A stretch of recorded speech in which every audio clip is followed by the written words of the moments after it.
আমরা কতটুকু বয়স পেয়েছি বলেন? 1000 বছর বয়স পাইলে পরকালের 24 ঘন্টা, 500 বছর বয়স পাইলে 12 ঘন্টা, 250 মানে হ্যাঁ 1000 বছর যদি বাঁচি তাহলে একদিন, পরকালে একদিন 1000 বছর, 1000 বছর দুনিয়াতে বাঁচি তো আমরা একদিন হায়াত পেলাম। 500 বছর করলে আমরা 12 ঘন্টা, 250 বছরে 6 ঘন্টা, 100 বছরে 3 ঘন্টা, 62 বছরে 1.5 ঘন্টা। তাহলে 62 বছর যদি আমরা বাঁচি তো পরকালের তুলনায় মাত্র 1.5 ঘন্টা। এই সময়টুকু যদি আপনি ভালো কাটাতে পারেন, চুরি ডাকাতি জেনা নেশা জুলুম অত্যাচার এগুলির থেকে যদি আপনি বিরত থাকতে পারেন এই 1.5 ঘন্টা, 62 আর বালেক হইতে লাগবে আপনার 15 বছর, এর যোগ করেন 62 আর 72 77, 77.5 বছর যদি আপনি বাঁচেন যে আপনি পরকালের তুলনায় সময় পাইলেন মাত্র কতটুক? 1.5 ঘন্টা।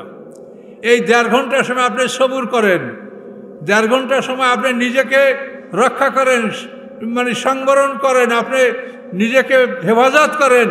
এই 1.5 ঘন্টা যদি হেফাজত করতে পারেন কোটি কোটি বছর আপনি শান্তিতে থাকবেন। এবং এই শান্তিটা এমন শান্তিটা চিন্তা করা যায় না। এই দুনিয়া এখন আমরা বৃদ্ধ হয়ে গেছি, অনেকে আপনারা বৃদ্ধ হয়েছেন, সব সমস্যা, হাঁটুতে ব্যথা, চোখে দেখা যায় না, দাঁতের সমস্যা, এই নানান সমস্যায় জর্জরিত। আর ওখানে আপনি কোটি কোটি বছর বাঁচবেন। কোরআন পাকে পরিষ্কার বলা আছে, আম্মাল্লাযিনা সুইদু ফাফিল জান্নাতি খালিদিনা ফিহা মা দামাতিস সামাওয়াতু ওয়াল আরদ। যারা সৌভাগ্যবান তারা জান্নাতে অনন্তকাল থাকবে। কতদিন থাকবে? আল্লাহ বলেন নূতন আকাশ পৃথিবী সৃষ্টি করা হবে, সেই আকাশ পৃথিবী যতদিন থাকবে ততদিন পর্যন্ত আপনাদের এক একটা মানুষের হায়াত হবে। জান্নাতে যারা যাবে তাদেরও, দোজখে যারা যাবে তাদেরও। কাজে কেন মানুষ এই শয়তানের কুমন্ত্রণায় পড়ে এই 1.5 ঘন্টার জন্য মানুষ আপনাকে পাপের দিকে নিয়ে যাচ্ছে?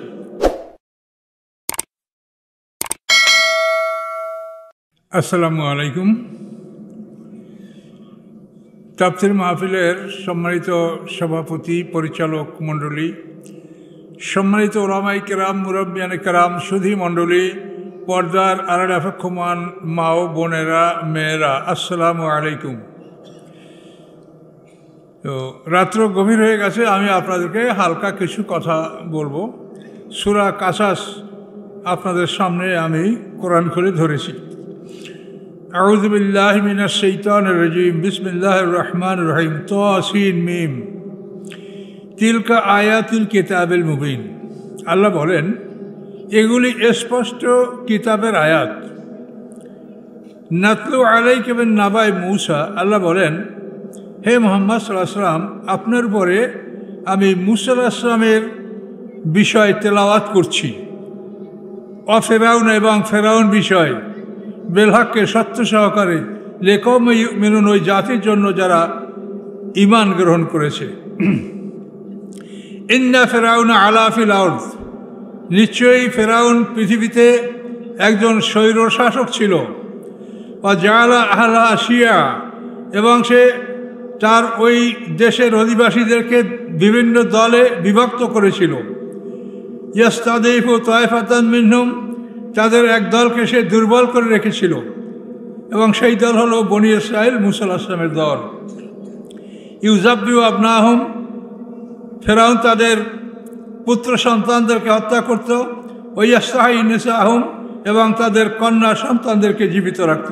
ইন্নাহু কানা মিনাল মুফসিদিন, ফেরাউন ছিল ফাসাদকারী একটা মানুষ।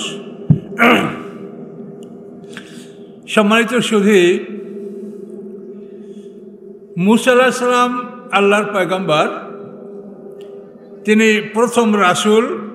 কোরআন মজিদে তার নামটা 136 বার আসছে। কোনো নবী রসুলদের নাম কোরআন পাকে এত বেশি বার আসেনি। আমাদের নবী মুহাম্মদ সাল্লাল্লাহু আলাইহি ওয়াসাল্লামের নাম আসে মাত্র 5 বার। ঈসা আলাইহিস সালামের নাম আসে 25 বার। ইব্রাহিম আলাইহিস সালামের নাম আসে 69 বার। শুধু মূসা আলাইহিস সালাম এমন একজন পয়গম্বর যে তার নামটা কোরআন মজিদে 136 বার এসেছে। সম্মানিত সুধী, এই মূসা আলাইহিস সালাম সম্পর্কে সামান্য কথা আপনাদেরকে বলবো। রাত্র গভীর, আপনারা যদি ধৈর্যহারা না হন, অল্প সংখ্যক লোক আছেন যাদের প্রতি আল্লাহ রহমত করেছে, তারাই আছেন। তো আপনারা ধৈর্য সহকারে কিছু সময় কথা শোনার চেষ্টা করুন। মুসা আলাইহিস সালাম ফেরাউন সম্প্রদায় মিশরে জন্মগ্রহণ করেছে। এই মিশরে ফেরাউন প্রায় 350 বছর রাজত্ব করেছে।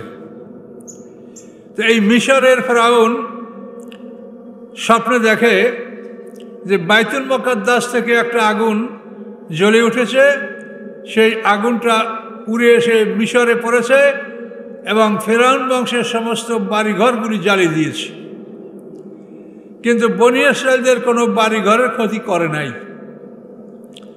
এই স্বপ্ন দেখার পরে ফেরাউন দরবারের যারা গণক ছিল, স্বপ্নতত্ত্ববিদ ছিল, তাদেরকে জিজ্ঞাসা করলো যে আমার এই স্বপ্নের অর্থ কী। তখন তারা বলল যে আপনার স্বপ্নের অর্থ যে বনী ইসরাঈলদের ভিতরে একটা পুত্র সন্তান জন্মগ্রহণ করবে, সেই সন্তানের হাতে আপনি এবং আপনার বংশধর সব ধ্বংস হবে। এই কথা শোনার পরে ফেরাউন সিদ্ধান্ত নিল যে বনী ইসরাঈলদের কোনো পুত্র সন্তানদেরকে জীবিত রাখা হবে না। বনী ইসরাঈলদের নারীদের সামনে পাহারাদার নিয়োগ করা হলো যে পুত্র সন্তান হলেই তাদেরকে হত্যা করা হবে। এইভাবে ফেরাউন বনী ইসরাঈলদের পুত্র সন্তানদেরকে হত্যা করতেছিল, কন্যা সন্তানদেরকে জীবিত রাখতেছিল। বহুকাল এরকম হওয়ার পরে ফেরাউনের মন্ত্রী পরিষদ তারা ফেরাউনকে বলল যে বনী ইসরাঈলের এই পুত্র সন্তানদেরকে যদি এভাবে হত্যা করা হয়, তাহলে এই দেশের কাজকর্ম কারা করবে? নিম্ন শ্রেণীর কাজ যেগুলি সেগুলি কারা করবে? সেগুলি তো আমাদের করতে হবে। কাজে বনী ইসরাঈলদের সকল শিশুকে হত্যা করা যাবে না। তখন ফেরাউন সিদ্ধান্ত নিল যে 1 বছর বনী ইসরাঈলদের পুত্র সন্তানদেরকে হত্যা করা হবে আর 1 বছর হত্যা করা হবে না। তো আল্লাহর এমন কুদরত, যে বছর বনী ইসরাঈলদের সন্তানদেরকে হত্যা করা হবে সেই বছর আল্লাহ তাআলা মূসা আলাইহিস সালামকে পৃথিবীতে নিয়ে আসলেন। মূসা আলাইহিস সালাম জন্মগ্রহণ করলেন। তার কারণ আল্লাহ তাআলা সারা পৃথিবীর মালিক, তিনি কি ফেরাউনকে ভয় করেন? তো এই জন্য আল্লাহ যে বছর বনী ইসরাঈলদের সমস্ত পুত্র সন্তান হত্যা করার মিশন ছিল, সেই বছরই মূসা আলাইহিস সালাম ভূমিষ্ঠ হলেন। মূসা আলাইহিস সালামের মায়ের নাম ইয়ারকা বা লৌখা, পিতার নাম ইমরান। তো এই মূসা আলাইহিস সালাম যখন মাতৃগর্ভে বড় হলেন, যেটাকে অ্যাডভান্স স্টেজ বলা হয়, যে মানে সন্তান ভূমিষ্ঠ হওয়ার সময় যখন আসলো, তখন ফেরাউনের দরবার থেকে তার জন্য এক নারী, এটা আরবিতে বলা হয় কাবেলা, মানে ধাত্রী মাতা, পাহারাদার নিয়োগ করা হলো যে এই মহিলা যদি পুত্র সন্তান জন্মগ্রহণ করে তো ফেরাউনের যে আর্মি আসে, স্কোয়াড আছে, তাদেরকে খবর দিতে হবে, তারা এই সন্তান হত্যা করবে। তো সেই ধাত্রীমাতা ফেরাউনের পাহারাদার তার সামনেই মূসা আলাইহিস সালামের মা মূসা আলাইহিস সালামকে প্রসব করলেন। প্রসব করার পরে ওই ধাত্রী মহিলা বলে যে বোন, আল্লাহ তাআলা তোকে এত সুন্দর সন্তান দিয়েছে, পৃথিবীতে এইরকম সুন্দর সন্তান আমি আর দেখিনি। কাজে তোর সন্তানকে আমি হত্যা করার জন্য বলবো না, আমি ফেরাউনের আর্মিদের কাছে খবর জানাবো না, তুই তোর ছেলেকে দুধ পান করাতে থাক। এভাবে ওই পাহারাদার মহিলা বলে দিলেন।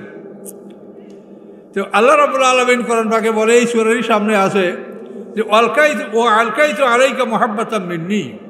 আল্লাহ বলেন যে আমি আমার পক্ষ থেকে তোমার মধ্যে এমনভাবে ভালোবাসা ঢেলে দিয়েছিলাম যে তোমাকে তোমার শত্রুরা তোমার মুখের দিক তাকাইয়া তোমাকে হত্যার সিদ্ধান্ত গ্রহণ করতে পারে নাই। তোমার মুখের দিক তাকালে তাদের মায়া লাগতো। এটা আল্লাহ কোরআন পাকে বলেছেন। তো এইভাবে মূসা আলাইহিস সালাম মায়ের কোলে বড় হচ্ছেন। কিন্তু সমস্যাটা হলো এই যে বনী ইসরাঈলদের অনেক মহিলা তারা নিজ সন্তানকে হারিয়েছে, তাদের মনে বড় দুঃখ। এখন কানাঘুষা শুরু হয়েছে যে বনী ইসরাঈলদের মহিলারাই এই খবরটা হয়তো ফেরাউনের আর্মিদের কাছে বলে দিবে যে অমুক ঘরে একটা পুত্র সন্তান আছে। এই সম্ভাবনা যখন দেখা দিল, তখন আল্লাহ তাআলা মূসার মাকে ওহী করলেন, বললেন তুমি একটা সিন্ধুকে তাকে নদীতে ফেলে দাও। তখন মূসার মা কোথায় সিন্ধুক পাবেন? এক মিস্ত্রির কাছে গেলেন, কাঠ মিস্ত্রি, যা বললেন যে আমাকে একটা সুন্দর ওয়াটারপ্রুফ সিন্ধুক করে দিতে হবে। কী করবা তুমি? বলে এটার মধ্যে আমি একটা সন্তানকে নদীতে ভাসাবো। তখন মিস্ত্রি বুঝতে পারল যে এই মহিলা বনী ইসরাইল এবং তার ঘরে পুত্র সন্তান আছে। তখন এই মিস্ত্রি চিন্তা করলো যে তোমার কাছে আমি সিন্ধুক বিক্রি করে কয় টাকা পাবো? আমি যদি ফেরাউনের আর্মিদের কাছে এটা বলতে পারি যে আমি বড় পুরস্কার পাবো। তখন ওই মিস্ত্রি ফেরাউনের আর্মিরা যে তাদের যে ঘর, তাদের যে অফিস, সেখানে গেল। যাওয়ার পরে এখন বলবে যে অমুক মহিলা, তার কাছে পুত্র সন্তান আছে, সে সন্তান নদীতে ভাসিয়ে দেওয়ার জন্য আমার কাছে সিন্ধুক তৈরি করার জন্য এসেছে, এটা সে বলবে, কিন্তু ভিতরে ঢোকার পর আর কথা বলতে পারে না। এখন অস্থির হয়ে গেল যে কী ব্যাপার, আমি ভালো মানুষ, আমি সবসময় কথা বলতে পারি, এখন কথা কোথায় গেল আমার? কথা বলতেই পার না, জোর করে ও করতেছে, খালি ও করতেছে। তা আর্মিরা বলে এই ঘাট ধাক্কা দিয়ে বাইর কর, শালা কোথার পাগল ঢুকছে, এটাকে হটা, এখান থেকে বাইর কর। ধাক্কা দিয়ে হটাই দিল। বাইরে আসার পরে সে আবার ঠিকই ভালো কথা বলতে পারছে। তখন চিন্তা করলো যে আমার যেন কি অসুখ হয়েছিল বা রোগ ব্যাধি হয়েছিল, আমি আবার ঢুকবো। এবার যখন ঢুকছে, ঢোকার পরে কথাও বলতে পারে না, চোখেও দেখে না। তখন আর্মিদের সামনে ও করতেছে, তখন শালাকে পিটা ওরে একবার ধাক্কা দিয়ে বাইর করছি, আবার ঢুকছে, শালা কোথার পাগল, পিটা। তো আচ্ছা মতো পিটাইয়া ওকে বাইর করে দিল। এখন বাইর করে দিয়েছে, এখন কথাও বলতে পারে না, চোখেও দেখে না। তখন এই অবস্থায় সে আল্লাহর কাছে ওয়াদা করলো যে আল্লাহ, আপনি যদি আমাকে ভালো করে দেন তো আমি মূসার মায়ের বিরুদ্ধে আর আমি কারো কাছে কিছু বলবো না। এই প্রতিশ্রুতি যখন আল্লাহর কাছে দিল, তখন আল্লাহ তাআলা তার চোখ মুখ ভালো করে দিল। এইভাবে সে মূসার মায়ের জন্য সিন্ধুক তৈরি করে দিল। এই সিন্ধুকে মূসার মা ইয়ারকা লুকা সিন্ধুকে নীল নদী তাকে মূসা আলাইহিস সালামকে ভাসিয়ে দিল। তো সম্মানিত সুধী, আমরা এই সূরাটার তাফসীর তো আপনাদের কাছে করতে পারবো না, তবে এখান থেকে আমরা শুরু করছি এইটা বলার জন্য যে আল্লাহ তাআলা যে সব কিছু করতে পারে তার নমুনাটা এখানে আপনি দেখেন। এবং এইভাবে সিন্ধুক ভাসতে ভাসতে নীল নদীর কিনারা থেকে ভাসতে ভাসতে এই সিন্ধুক ফেরাউনের নীল নদীর কিনারায় যে প্রাসাদ ছিল, মহাট্টালিকা ছিল, সেই প্রাসাদের সামনে এই সিন্ধুক গিয়ে উপস্থিত হলো। ফেরাউন মাঝিদেরকে বলল সিন্ধুক তুলে নিয়ে আসো, দেখোর মধ্যে কি আছে। তো এখানে আবার অন্য কাহিনী আল্লাহ লুকিয়ে রেখেছেন। ফেরাউনের একটা কন্যা সন্তান ছিল, মেয়ে। ফেরাউনের কোনো পুত্র সন্তান ছিল না। ফেরাউনের স্ত্রী বিবি আসিয়া বিনতে মাজাহিম, এ ছিল বনী ইসরাইলদের নবী বংশের কন্যা, কিন্তু সবচাইতে সুন্দরী ছিল বলেই ফেরাউন এই মহিলাকে বিয়ে করছে। কিন্তু ফেরাউন বংশের না, কিপ্তি না, এই বনী ইসরাইল, আসিয়া বিনতে মাজাহিম। তো এই আসিয়ার ঔরসে একটা মেয়ে ছিল। এই মেয়েটা ছিল কুষ্ঠরোগ, কোনো চিকিৎসায় ভালো হয় না। শেষ পর্যন্ত এক অভিজ্ঞ ডাক্তার বললেন যে তোমার এই মেয়ের ভালো হওয়ার জন্য একমাত্র চিকিৎসা হলো বনী ইসরাইলদের কোনো এক পুত্র সন্তানের মুখের লালা লাগালে এই কুষ্ঠরোগ ভালো হবে। যখন কবিরাজ ডাক্তার এই কথা তাকে বলল, তখন চিন্তা করলো যে তাহলে এই বনী ইসরাইলদের পুত্র সন্তান আমি কোথায় পাবো? এদেরকে তো হত্যা করা হয়েছে। তখন ওই গণকরা বলল যে অমুক তারিখ অমুক দিন সিন্ধুকে ভাসতে ভাসতে একটা সন্তান আসবে, ওই সন্তান বনী ইসরাইলদের সন্তান, তুমি যদি তাকে তুলতে পারো, তার মুখের লালা তোমার মেয়েকে লাগালে তোমার মেয়ের কুষ্ঠরোগ ভালো হবে। ঠিক দিন তারিখ মতো দেখা গেল এই যে নীলনদ, এই নীল নদীটা, এটার উৎপত্তি স্থল হলো ভিক্টোরিয়া হ্রদ। এই ভিক্টোরিয়া হ্রদ থেকে এটা উৎপন্ন হয়ে আস্তে আস্তে এটা উত্তর দিকে চলে আসে সুদানের এখানে। এটা দুইটা শাখায় পরিণত হয়েছে, সুদান, এবং এখান থেকে আলেকজান্দ্রিয়ায়, ভূমধ্য সাগরের মোহনা আলেকজান্দ্রিয়া, এইখানে হচ্ছে নীল নদীর মোহনা। এগুলো বিরাট ঐতিহাসিক ব্যাপার। এই নীল নদীর মোহনায় হযরত ঈসা আলাইহিস সালামকে কবর দেওয়া হয়েছিল। নীল নদীর মোহনায় পানির মধ্যে একটা কবরস্থান আছে। তো সম্মানিত সুধী, এই সিন্দুক ভাসতে ভাসতে যখন ফেরাউনের প্রাসাদের কাছে আসলো, লোকেরা সেই সিন্দুক তোলার পরে ফেরাউনের কাছে নিয়ে গেল। ফেরাউন অনেক কষ্ট করে সিন্দুকটা খুলতেই পারল না। তারপর বিবি আসিয়ার কাছে দেওয়া হলো যে তুমি দেখো। তখন বিবি আসিয়া এই সিন্দুকটা খুলতে সক্ষম হলেন। সিন্দুক খোলার পরে যখন পুত্র সন্তান বেরিয়ে আসলো, তখন সমস্ত মন্ত্রী পরিষদ দরবারের সমস্ত লোকজন বলল, হে মহারাজা, আপনি জানেন যে আপনি এই সন্তানটাকে হত্যা করার জন্য আপনি হাজার হাজার সন্তানকে আপনি হত্যা করেছেন, কিন্তু আপনার দুশ্মন এই সন্তান, একে আপনি হত্যা করেন। এই সন্তান আপনার দুশ্মন, একেই খোঁজার জন্য আপনি এত সন্তান হত্যা করেছেন, একে হত্যা করেন। কিন্তু বিবি আসিয়া বলল, না, আমি তাকে লা তাকতুলুহু, তোমরা তাকে হত্যা করো না, আসা ইয়ান ফানা, এই সন্তান আমাদের উপকারে আসবে, আর নাত্তাখাযু ওয়ালাদা, অথবা আমি তাকে পুত্র সন্তান পুষ্য পুত্র হিসেবে আমি তাকে লালন পালন করব। বিবি আসা এই দাবি করে বসলেন।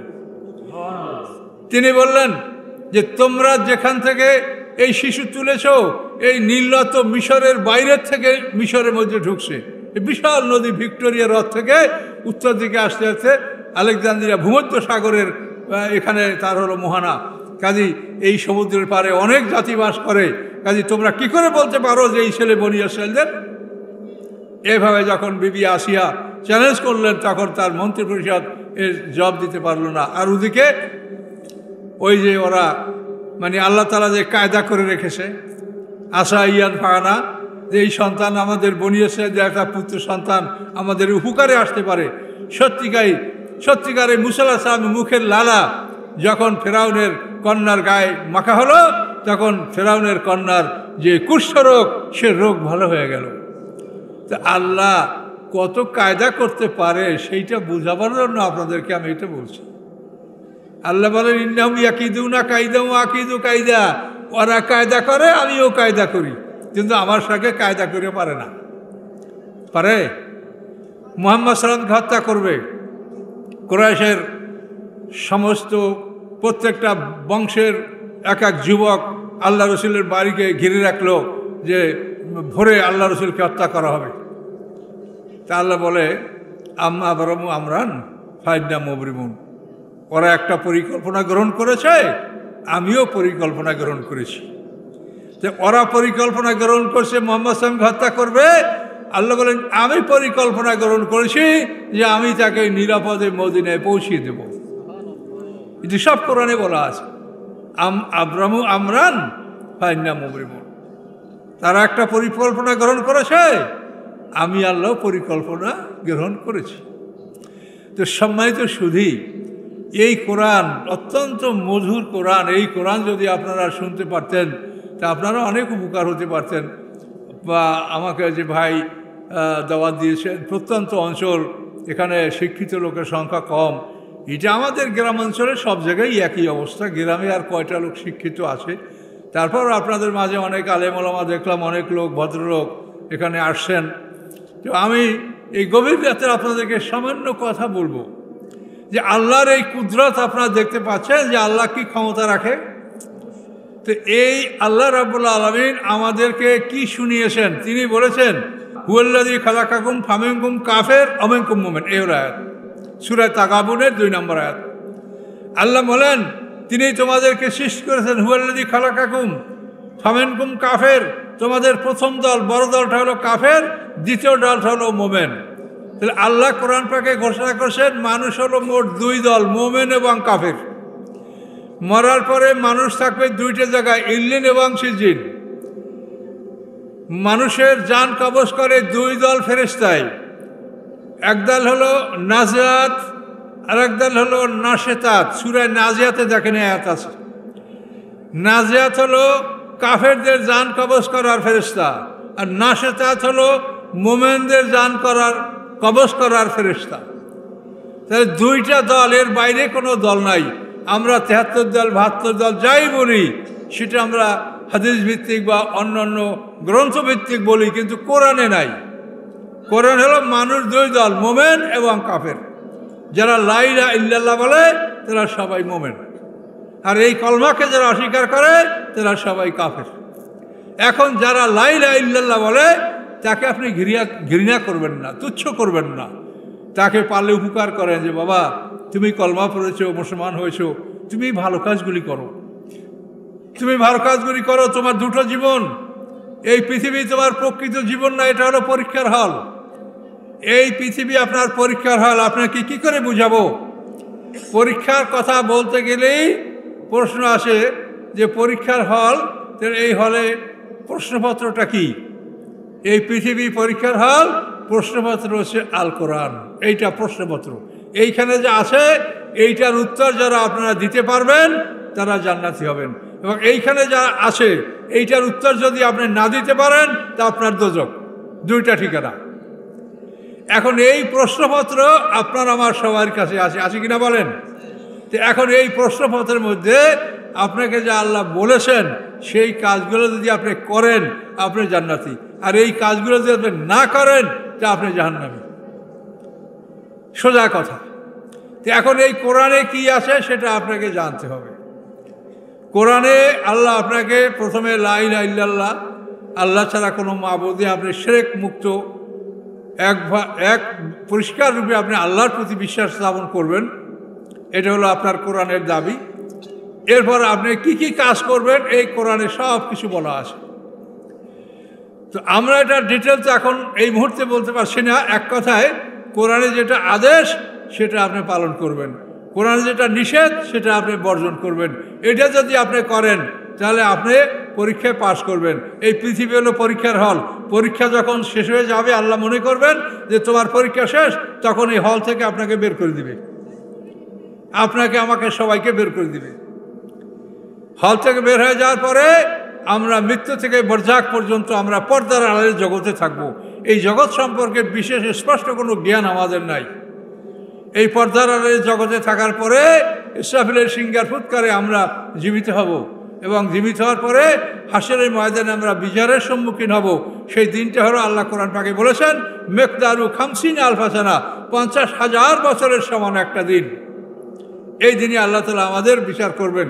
সেই বিচার দিনে যদি আমরা পাশ করতে পারি তাহলে আমরা আমাদের আমলনামাটা ডান হাতে পাবো, আর যারা ফেল করবে তারা বাম হাতে পাবে। এই তো একটা মানুষের জীবন, পাস এবং ফেল। এবং এটা সব হাসরের ময়দানে 50,000 বছরের সমান একদিন বিচারের হবে। সেই বিচারের দিনে এই ফয়সালাটা হবে যে আমরা কি ডান হাতে আমলনামা পাই না বাম হাতে পাই। তো এই জন্য আপনাকে কোরআন অনুযায়ী আমল করতে হবে। এই জীবনটা অত্যন্ত ক্ষণিকের জন্য, অত্যন্ত স্বল্প সময়। এখানে আপনি পরকালের একটা দিন 1000 বছরের সমান। শুধু বিচারের দিনটা 50,000 বছরের সময়, ওইটা বিচার, ও দিনটা আলাদা। বিচার যখন হয়ে যাবে আমরা জান্নাত জাহান্নাম দুটি স্থানে চলে যাব, তখন ওয়াইন্না ইয়াওমান ইনদা রাব্বিকা কালফি সানাতিন মিম্মা তাউদ্দুন। কোরআন পাক আল্লাহ বলেন পরকালের একটা দিন 1000 বছরের সমান।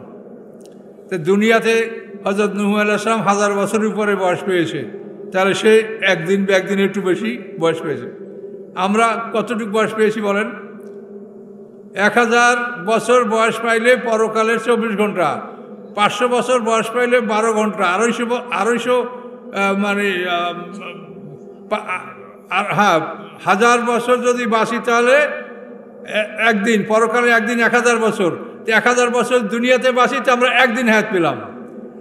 500 বছর করলে আমরা 12 ঘন্টা, 250 বছরে 6 ঘন্টা, 100 বছরে 3 ঘন্টা, 62 বছরে 1.5 ঘন্টা।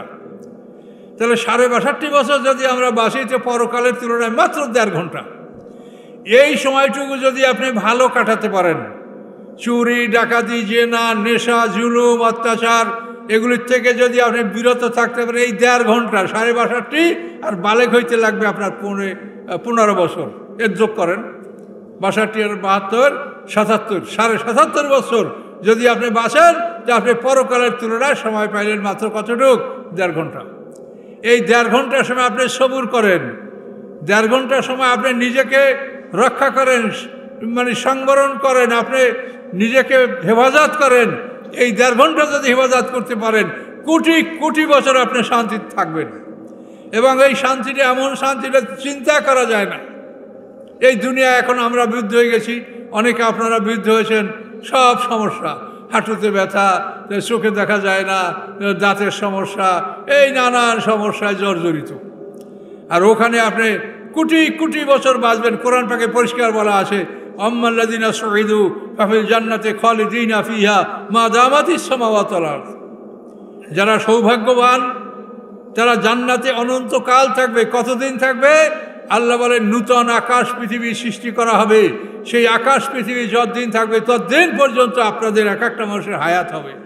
জান্নাতে যারা যাবে তাদেরও, দোজখে যারা যাবে তাদেরও। কাজে কেন মানুষ এই শয়তানের কুমন্ত্রণায় পড়ে এই 1.5 ঘন্টার জন্য মানুষ আপনাকে পাপের দিকে নিয়ে যাচ্ছে? আপনি নেশা করবেন, আপনি অন্যায় করবেন, আপনি নামাজ পড়বেন না, আপনি জুলুম অত্যাচার করবেন, হ্যাঁ, এসব আপনাকে শয়তান এই পরামর্শ দিচ্ছে। তার কারণ শয়তানের ইচ্ছা সে দোজখ ভরে দিবে। শয়তান আল্লাহর সাথে চ্যালেঞ্জ করেছে যে আমি আপনার দোজখ ভরে দেব, আপনি আমাকে কিয়ামত পর্যন্ত হায়াত দান করেন, আমি আপনার দোজখ ভরবো আপনার বান্দাদের দ্বারা। তা আল্লাহ বলছেন তোমাকে সহ আবার পাপী বান্দাদের দ্বারা দোজখ ভরবো, আবার আমি জান্নাতও পরিপূর্ণ করব। এই শয়তান হাসরের ময়দানে এই শয়তান সম্পর্কে বিচার যখন শেষ হয়ে যাবে তখনকার ঘটনা শুনেন। অকাল শৈতান লাম্মা কুজিয়াল আমরু ইন্নাল্লাহ ওয়াদাকুম ওয়াদাল হক। বিচার যখন শেষ হবে, বিচার সমাপ্ত হওয়ার পরে জান্নাতীরা সব জান্নাতে ঢুকবে, জাহান্নামীরা জাহান্নামে ঢুকবে। দুই দল দুই দিকে ঢোকার পরে আমাদের যে হায়াত এবং মৌয়াত এই দুইটারই আকৃতি আছে। হায়াতের আকৃতি হলো ঘোটকি ঘুড়ি, আর মৌয়াতের আকৃতি হলো দুম্বা। তো জান্নাতে জান্নাতীরা প্রবেশ করবে, জাহান্নামে জাহান্নামীরা প্রবেশ করবে। এরপর জান্নাত এবং জাহান্নামের মাঝখানে একটা দুম্বা হাজির করাবে। দুম্বাটা হলো মৃত্যু। হযরত ইয়াহিয়া আলাইহিস সালাম আল্লাহর হুকুমে এই দুম্বাটা জবাই করে ফেলবে, ফলে মৃত্যুর মরণ হয়ে গেল। মৃত্যু মরে গেছে, আর আপনারা কেউ মরবেন না। সকলে বলুন সুবহানাল্লাহ। এইভাবে জান্নাত জাহান্নামের মাঝখানে এই দুম্বাটাকে জবাই করে ফেলা হবে, মৃত্যুর মরণ হয়ে যাবে, আর কোনো মানুষ মরবে না। এইটা হয়ে যাওয়ার পরে জাহান্নামের মধ্যে শয়তানের জন্য একটা আগুনের মেম্বার তৈরি করে দেওয়া হবে। না, এর মধ্যে শয়তানকে আল্লাহ বলবেন, সব লোক জাহান্নামে ঢুকানোর পরে শয়তানকে আল্লাহ বলবেন যে তুই দোজখ ভরে দিবি, তো দেখ তো দোজখ চক্কর লাগায় দেখ দোজখটা ভরছে কিনা দেখ। তখন শয়তান চক্কর লাগাবে, চক্কর লাগাই বলবে যে দোজখের একটা সিট খালি আছে, সেইটা সবচাইতে কঠিন শাস্তির জায়গা, এই জায়গাটা খালি আছে, আর সব জায়গাটা ফিল আপ। তা আল্লাহ বলবেন ওইটা তোমার জায়গা, ওইটা তুমি ঢোকো। শয়তান সেখানে ঢুকতে বাধ্য হবে। সেইখানে ঢোকার পরে আল্লাহ জাহান্নামের ঢাকনা, জাহান্নামের যে উপরের কভার, এটা চাপিয়ে দিবেন। এভাবে জাহান্নামকে আটকিয়ে দেওয়ার পরে আল্লাহ জিজ্ঞাসা করবেন ইয়াউমা নাকুলুলে জাহান্নামা হালেম তালাতে। আল্লাহ সেই দিন জাহান্নামকে জিজ্ঞাসা করবেন তোমার পেট ভরেছে ও দোজখ, তোমার পেট ভরেছে? জাহান্নাম বলবে অতাকুলু হালমেন মাজিদ। সে বলবে আল্লাহ আরও আছে। তাহলে বোঝা গেল কি যে দোজখের পেট ভরে নাই, কিন্তু কোনো আসামি বাকি নাই, সবাইকে দোজখে ঢুকিয়ে দেওয়া হয়েছে। কিন্তু জাহান্নাম বলছে হালমেন মাজিদ, আল্লাহ আরও আছে কি? তখন আল্লাহ তাআলা কি করবেন?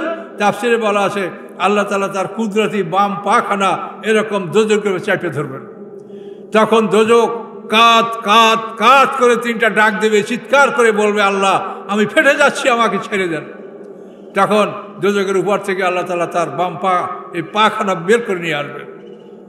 এরপরে এই জাহান্নামের মধ্যে ইবলিসের জন্য একটা আগুনের মেম্বার তৈরি করে দেওয়া হবে। সেই আগুনের মেম্বারে ইবলিস দাঁড়াবে, দাঁড়ায় ইবলিসের ঘোষণা শোনেন কোরআনে কি বলা আছে। অকাল শৈতানু লাম্মা কুজিয়াল আমর। শয়তান বলবে যখন বিচার সমাপ্ত হয়ে গেছে, কি বলবে? ইন্নাল্লাহ ওয়াদাকুম ওয়াদাল হক।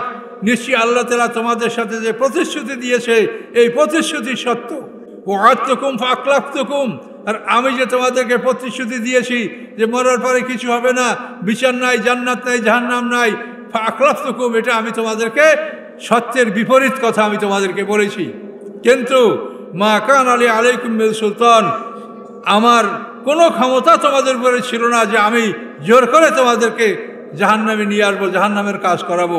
ইল্লান দাওয়াতুকুম ফাস্তাজাবতুম লি, আমি শুধুমাত্র তোমাকে দাওয়াত দিয়েছি আর তোমরা আমার দাওয়াতে সাড়া দিয়েছো, কিন্তু আমার কোনো ক্ষমতা ছিল না যে জোর করে তোমাদেরকে আমি দোজখে নিয়ে আসবো।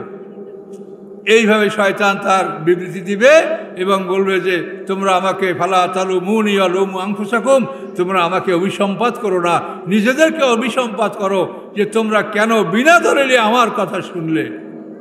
কাজে এই শয়তানের বিবরণ হবে এই, যেই শয়তানের পরামর্শে আজকে সমাজের অনেক লোক খারাপ কাজগুলি করছে। কাজে আপনারা এখানে যেন কোনো রকম খারাপ কাজ না হয়, এই জন্য যারা মুরব্বী, যারা সচেতন, যারা মুরব্বী আছেন, পরিবারের প্রধান যারা আছেন, বয়স্ক আছেন, তারা অন্যদেরকে বোঝাবার চেষ্টা করবেন, তারা যাতে অন্যায় না করে, সবাই যাতে ভালো কাজ করে। এই 1.5 ঘন্টা, 77.5 বছর বাসলে মাত্র 1.5 ঘন্টা আপনি আল্লাহর হুকুমে সবুর করেন, তারপরে মৃত্যুর পরে আপনার জন্য বিশাল নেয়ামত, বিশাল নেয়ামত আপনার জন্য উন্মুক্ত রয়েছে। এমন জীবন পাবেন যে যেখানে কোনোদিন আপনার যৌবন নষ্ট হবে না, আপনার স্ত্রী হবে চিরকুমারী, কোনোদিন তাদের যৌবন নষ্ট হবে না।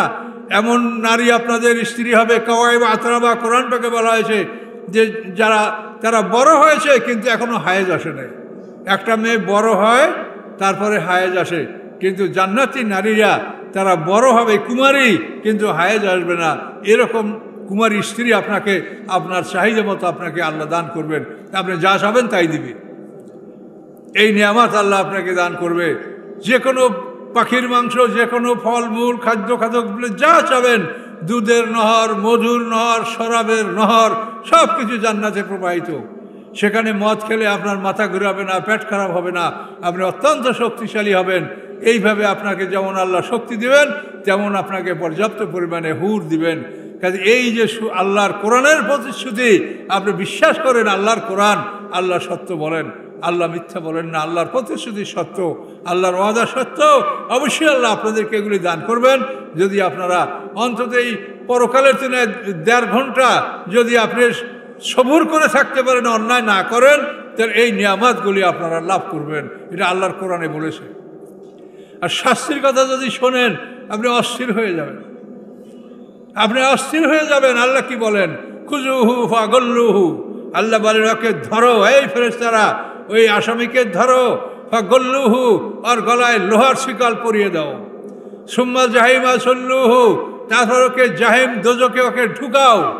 সুম্মা ফি সিলসিলাতিন, সিলসিলানি জিনজির শিকল, তারপর তাকে একটা লম্বা শিকল, জারুহা সাবুনা জেরান ফাসলুকুহু, যেই শিকলটা 70 হাত লম্বা, ফেরেশতাদের হাতের 70 হাত লম্বা, সেই শিকলে ওকে গাঁথো।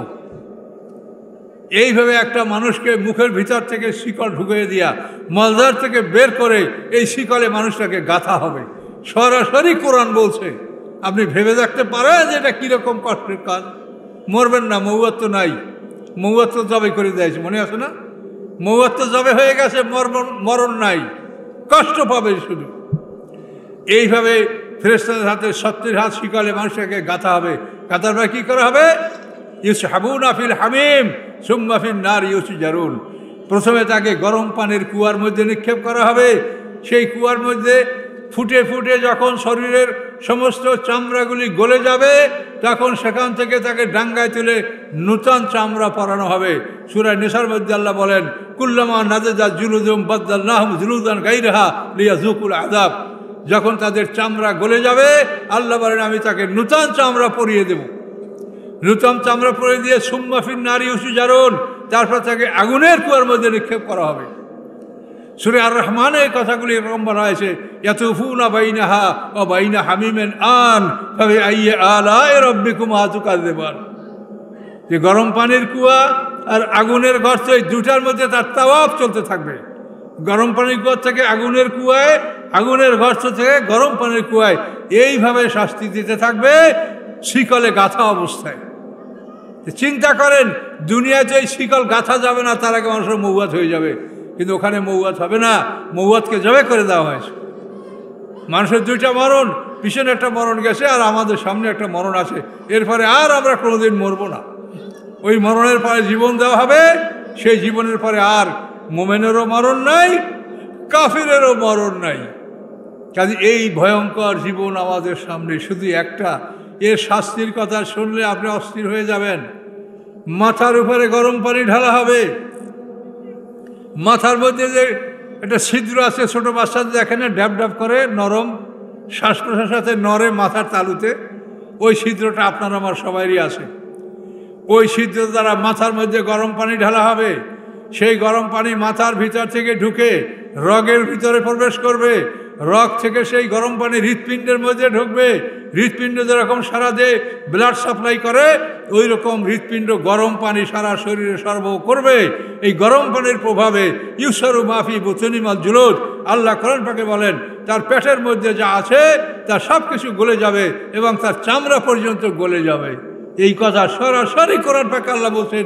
কোন সাহসে আপনারা অন্যায় করেন সেটা বলেন। আল্লাহর কোরআনের কথা, কোন সাহসে আপনারা অন্যায় করেন? কাজে আপনারা অন্যায় করেন না। এই তাফসীর মাহফিল তারা আয়োজন করেছে অনেক কষ্ট করে।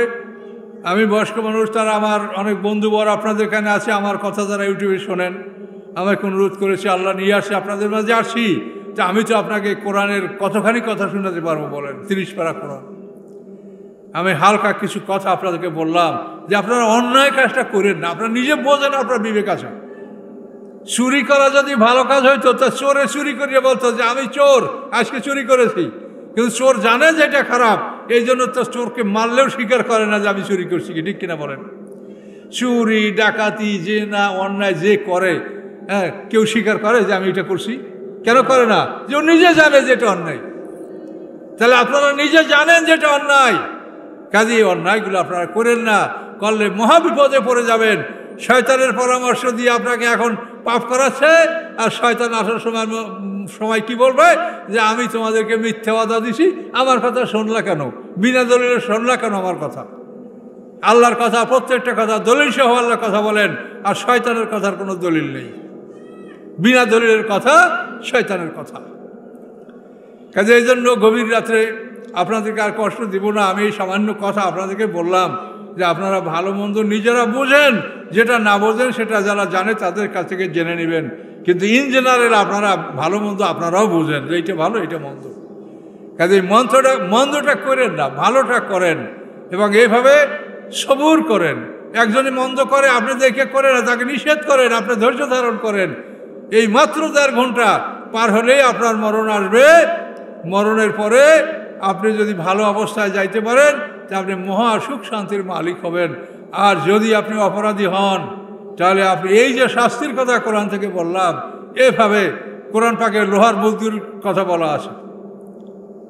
লোহার মুগুর দ্বারা মানুষ পিটানো হবে। কি ভয়ঙ্কর কথা! জাক্কুম গাছ খাওয়ানো হবে। জাক্কুম গাছ চেনেন? সেজি গাছ, যেটাকে আপনারা কোনো এলাকায় লাকফেন্নি বলে, ফণি মনসা বলে। যে গাছে খোসা দিলে কষ বাইর হয়, 3 শিরা কাটা কাটা গাছ। এবার কোনো পশুতে খায় না, অনেক সময় মানুষে বেড়া দেওয়ার জন্য এটা ব্যবহার করে। এই গাছটাকে আপনারা কি গাছ বলেন? লাকফিন্নি, ফণি মনসা, সেউজ গাছ। এই সেউজ গাছ, এই গাছ জাহান্নামীদের খোরাক। ইন্না সাজারাতা জাক্কুমে তোয়ামুল আসিম, যেই গাছের কষ গায়ে লাগাইলে চামড়া পুড়ে উঠে যায়, এইটা আপনার জাহান্নামীদের খোরাক। এগুলো চিবিয়ে চিবিয়ে পেট ভরে খাবে। এমন ক্ষুধা লাগবে যে পৃথিবীর গাছপালা যা পাই তাই খাবো। তখন এই শেষ গাছ তাদেরকে খেতে দেওয়া হবে, ঘস ঘস করে এগুলো সব গিলবে। যখন পেট ভরে যাবে তখন তার উপরে এমন গরম পানি তাকে পান করানো হবে, সেই গরম পানির প্রভাবে নারী বুড়ি গইলা মলদার থেকে বের হতে থাকবে। আল্লাহর কোরআনের কথা। এইরকম ভয়ঙ্কর শাস্তির কথা আল্লাহ বলেছেন। আপনি কোন সাহসে অন্যায় করেন? কাজেই আপনাদেরকে একটাই কথা যে আপনারা ভালো কাজ করেন। কি সুন্দর মসজিদ, এখানে নামাজ পড়েন, আপনাদের সন্তানদেরকে এই মাদ্রাসায় পড়তে দেন। এই নাবালেগ বাচ্চারা কোরআন পড়ে, এদের গলায় আমলনামা নাই। নাবালেগ বাচ্চাদের গলায় আমলনামা থাকে না, মানুষের গলায় আমলনামা লটকানো হয় বালেগ হওয়ার সাথে সাথে। বালেগ হওয়ার আগে কোনো শিশুর গলায় আমলনামা থাকে না। এই শিশুরা কোরআন পড়ছে, এইটা সব তার পিতামাতার আমলনামায় লিখে দেওয়া হবে। আপনি নিজে তো কোরআন শিখতে পারেন নাই, কিন্তু এই যে একটা লাভ আপনার জন্য, কত সুযোগ আল্লাহ করে দিয়েছেন, যে তোমার নাবালেগ বাচ্চা কোরআন পড়বে, এই সবটা পিতামাতার আমলে আল্লাহ লিখে দেবেন, এবং এই নাবালেগ বাচ্চারা যদি কোনো ভুল করে সেটা আল্লাহ মাফ করে দেবেন। আপনাদের বাচ্চাদেরকে এই কোরআন শিক্ষার প্রতিষ্ঠানে দেন, তারা কোরআন শিখুক।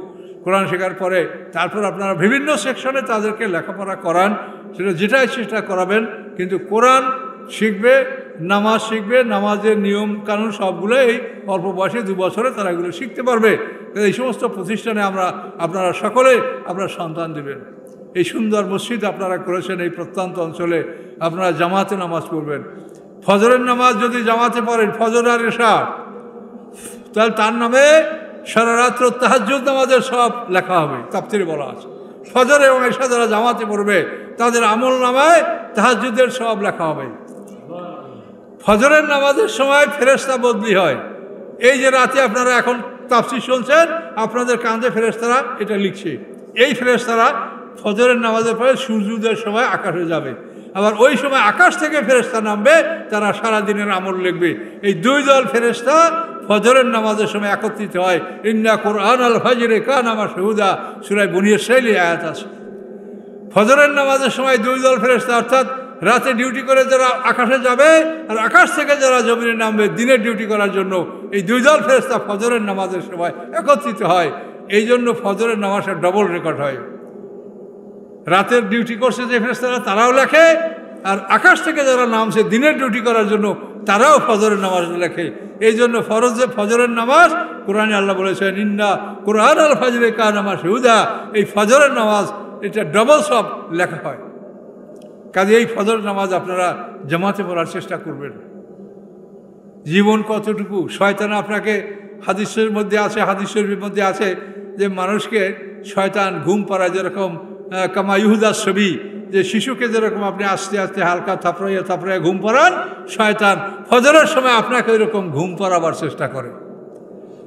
আপনি বিছনা থেকে জোর করে লাফ দিয়ে উঠবেন, লা হাওলা ওয়ালা কুওয়াতা পড়বেন, আউযুবিল্লাহ পড়বেন, উঠে উজু করবেন, ইস্তেঞ্জা করবেন, উজু করবেন, সালাত কায়েম করবেন। আপনার সারাদিন মঙ্গল হবে, সুন্দর হবে, আপনার দিন ভালো কাটবে, আপনি আল্লাহর কাছে নেক পাবেন, এর উসিলায় জান্নাত পাবেন। কাজে এই বিষয়গুলি হালকা হালকা এগুলি আপনারা করেন। আপনারা বড় কিছু করতে যদি না পারেন, এই অল্প কিছু যা পারেন এগুলি করেন। তার কারণ আল্লাহ তাআলার কোনো অভাব নাই যে আপনি কম ইবাদত করছেন এই জন্য আল্লাহ আপনাকে শাস্তি দিবে না। আপনি যা পারেন তাই করেন, কিন্তু মনোযোগ সহকারে বিশুদ্ধভাবে এটা করার চেষ্টা করবেন। কাজে আপনারা এইভাবে আপনাদের আমলকে দুরুস্ত করবেন। যারা শুনেছেন, যারা শুনে নাই তাদেরকে এই কথাগুলো শোনাবেন যে পরকালে আমাদের এই ভয়ঙ্কর শাস্তি, আবার অত্যন্ত বড় নিয়ামত, মানে সোনার উপর তৈরি বিল্ডিং, অট্টালিকা, আপনি এইভাবে বড় বড় প্রসাদ আপনাকে দেওয়া হবে, আপনাকে আপনার চাহিদা মতো হুর দেওয়া হবে। গেলমান হলো সেবক, চিরকিশোর, যারা যদি বালেগ হয় তো আপনার ঘরে সেবা করতে ঢুকতে পারবে না, আর যদি একেবারে ছোট হয় তো সেবা করতে পারবে না। এই জন্য বিলদান ও মুখাল্লাদুন, কোরআন পাকে আল্লাহ বলছেন চিরকিশোর আপনাদের সেবক হিসেবে আল্লাহ তাআলা সৃষ্টি করবেন জান্নাতে। এই কিশোররা আপনাদের সেবা করবে। আর হুর হলো আপনার স্ত্রী, হুর হলো স্ত্রী, আর গেলমান হলো সেবক। এগুলি সব আল্লাহ কোরআনে বলেছেন। এইভাবে আপনাকে আল্লাহ নিয়ামতের কথা এই কোরআনের মধ্যে শুনিয়েছেন, যে এই কোরআনের মধ্যে প্রথম কথাটাই হলো জালিকাল কিতাব লা রাইবা ফীহ। এই কোরআনের কোনো কথায় সন্দেহ নাই। এই কোরআন থেকে আপনাদেরকে আমি কিছু কথা বলছি, আর সময় বাড়াবো না, রাত্র গভীর, আর আপনার উপস্থিতি যা তাতে তো কথা বলার মতো না। তারপরও কষ্ট করে কিছু বললাম যা আল্লাহ বলার তৌফিক দিছে। তো এখানে এই কথা সমাপ্ত করছি। কি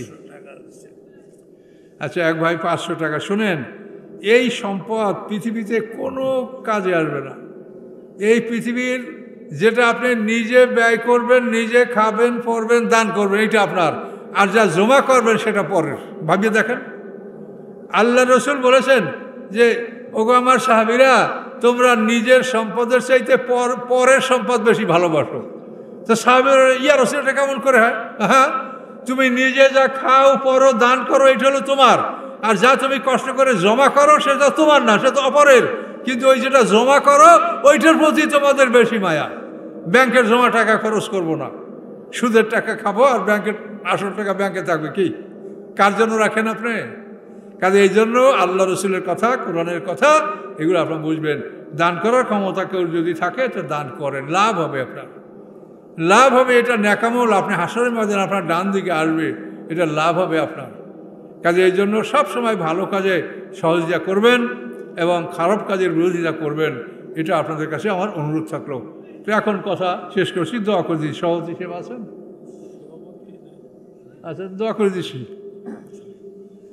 আস্তাগফিরুল্লাহ আল্লাযী লা ইলাহা ইল্লা হুয়াল হাইয়ুল কাইয়্যুম ওয়া আতুবু ইলাইহি লা হাওলা ওয়া লা কুওয়াতা ইল্লা বিল্লাহিল আলিয়্যিল আযীম।